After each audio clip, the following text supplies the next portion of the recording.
Golf Central on YouTube is brought to you by the new Chrome Tour golf ball from Callaway. I want to ask a little bit about the captains from like a 30,000-foot view, because as much as we like to think that these captains lead with their hearts and they're just sort of making these spontaneous decisions, a lot of times it's been planned for months. A lot of times it comes down to their heads. A lot of times it comes down to an entire team of analytics gurus.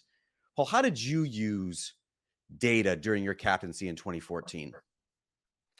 Well, I think I was the first captain. I'm pretty sure I was the first captain on either side to use a data team and analytics team. We brought in a company called strokeaverage.com. And I remember talking to the behind the scenes to the executive of the Ryder Cup in Europe and asking them for a budget to hire these guys that were going to do statistics. And they thought I was off my tree and off my rocker. What was I doing having this guy in? Before that, when I was a vice captain of Monty and Lazabal, I was a stats guy. I was the guy bringing to the table with a sheet of papers with 1 to 12, our best drivers, our longest drivers, our guys who hit the most fairways, the guys who hit the most greens, our best putter, 1 to 12, all basically ranked on DP World Tour as well as PGA Tour data. Very, very simplistic, very basic, and I use that as a basis to form some of the partnerships. So strokeaverage.com took it to a different level. They were also working with some of the players at that time on the European team, so that was a head start that we had with them. And they were a sounding board. They're a reference point. They're not something that we live and die by. We're not going into the weeds in terms of, we've got a 3% or 4% advantage if we go this direction. It's got to be something big in order for the stats guys to convince us. I remember meeting them for the first time, and they sat down to have a meeting with me, and I didn't explain the role well enough to them, because they came with a massive presentation and they talked for half an hour, and I hadn't talked at any stage. Said, okay guys, stop. That's enough. Let's reconvene this meeting. And here's the deal. The meeting is going to be 10 minutes long, and I want 1 page. And that's it. I'm not going into the weeds on this. There's a lot bigger fish to fry than just being data oriented. So once we got past that, we got onto a right path. We've also got Eduardo Molinari now, who's doing our stats. We've moved on from that in Europe, and Eduardo Molinari is doing it. And we've a lot of confidence in him. He gave us great insights going into Rome that we put to good play in terms of how we set up the golf course and the strengths and weaknesses of our players. I think we got our pairings particularly strong when it came to the foursomes in that regard. And I think Eduardo had a big hand in that. So there is places that we'll use it and places that we don't. There are more important things than data in winning Ryder Cups. When you think back to 2014, you're coming off the emotional comeback at Madonna. You're squaring off against Tom Watson, who I think everyone was curious to see how he was going to fit in that role with the modern player. When you think back to that week, Paul, what was your biggest challenge at Glen Eagles?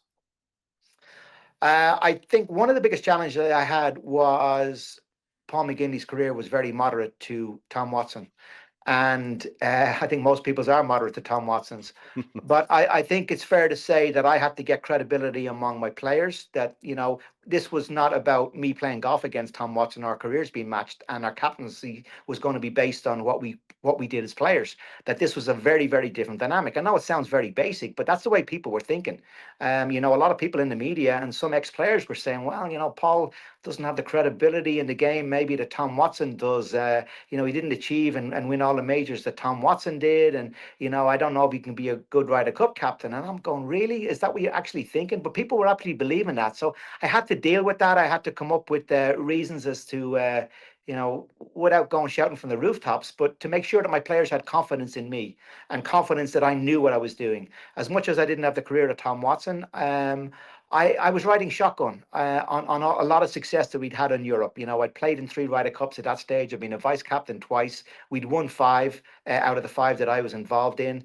I transcended the eras of Faldo and Wisnom and Langer and Seve and Olazabal and into Westwood and Sergio and up into Rory McIlroy, and I'd either played with or been captained by all of those players, or captained indeed, like I did with Rory before the Ryder Cup. So as much as I mightn't have had the career of Tom Watson, my credibility was there in terms of the experience that I had in a management role.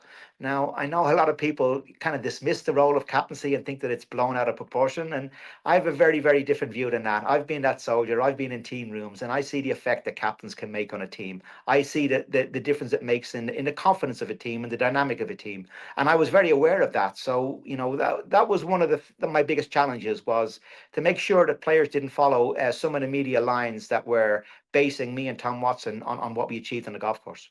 Back in 2014, your captaincy was a little bit transformative in terms of how you use data and analytics. Do you sense now, 11 years later, a general shift in philosophy away from pairings and teams being sort of personality driven or buddy ball, and more into what does the data suggest will be the most effective and produce the best outcome? Yeah, I think it's certainly moved in that direction, like all sports have done, has moved in that direction of a little bit more analytical, a little bit more data related. And yeah, I mean, it's still there. There's no doubt it's become an increasingly important part of captains' decisions, but it's not the be on and end all. It's an element. For me, it's not the biggest thing. It's an important thing, but not the biggest thing. There are other things that are more important, but don't ask me what, because I'm not going to tell you. Fair enough. Paul, if I'll get you out of here on this one. If you put on your analyst hat, what do you think are the biggest outstanding question marks for both of these captains, Keegan Bradley on the US side and Luke Donald on the European side? Well, oh, that's a good question. Obviously, Luke has got to be a different style of captain away from home than he was at home. The challenges have doubled and tripled away from home than what he countered at home. He did a wonderful job, as I said earlier, captaining at home, but this is going to be a lot more challenge to him. It's going to test him a whole lot more. We got off to a wonderful start in Rome, and we rode the back of that momentum early on in the week. Our players were fantastic. We had the top three players in the world at the time, according to the world rankings. In Victor, John Ram, and Rory. So we had a wonderful team primed, and our top players were playing really, really well. So we had a lot of things going for us. Not quite the same here. I think America have certainly, a lot of the top players, Scotty Scheffler in particular, is bringing such incredible form into this Ryder Cup. So the challenge is going to be big in terms of the strength of the American team. And as I said earlier, the biggest challenge of all would be going away from home. So that's going to really test, and I think we're going to have a really good broad view, much broader view, and a more detailed view on how good a leader Luke Donald is, because he'll have the ability to do an away captaincy as well as a home one, and we'll be able to have a wider view post this one. In terms of Keegan, again, he's coming with a very, very strong team. He's got a huge support behind him. He's into the heartland of America in New York. We know the crowd are going to be incredibly supportive, and it's a golf course that he can tailor that's just going to suit his team. So he's a lot of things going for him. He's a nice guy. I like Keegan, I must say, and I think his press conference announcing the picks, he was very impressive in it. And again, I think he'll be a very, very good captain. I know he's incredibly patriotic. He's incredibly proud to be an American, and I think that's going to be a big calling card for him. That he's going to play on that patriotism to get the crowd where he needs them to be. So we're aware of that, and I guess like every rookie captain, you don't really know until the captaincy is over. But certainly the indications that we've seen so far, and the braveness, it has to be said, of how he handled that conundrum about whether he was going to be a playing captain or not, and ultimately sacrificing himself for the team. How many more realistic chances is he going to have to play, and to be able to put the team ahead of him so far, that was impressive, and how he eloquated it in front of the media too. So I'm looking forward to seeing how both captains go. Two very different challenges. A home is a lot easier than away from home, that's for sure. And we know the challenge we're up for.